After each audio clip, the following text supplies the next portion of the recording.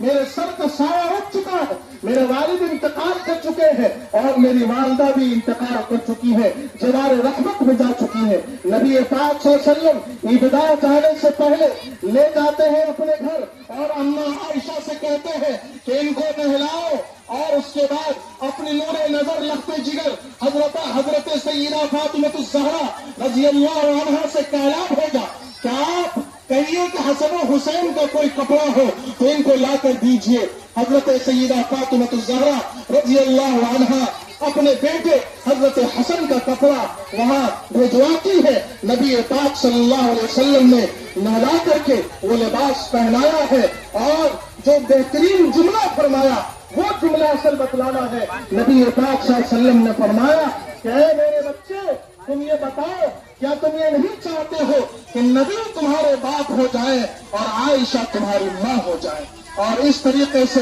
ان کو لے کر کے پہنچے ہیں۔ میرے بھائیوں، یہ واقعہ بتلاتا ہے کہ ہم لوگ اس موقع سے ہم خانی کا جذبہ پیدا کریں، محبت کا جذبہ پیدا کریں۔ اللہ تعالیٰ ہماری اس عید کو قبول فرمائے، ہمارے اس جمع ہونے کو قبول فرمائے۔ وآخر دعوانا الحمدللہ رب العالمین۔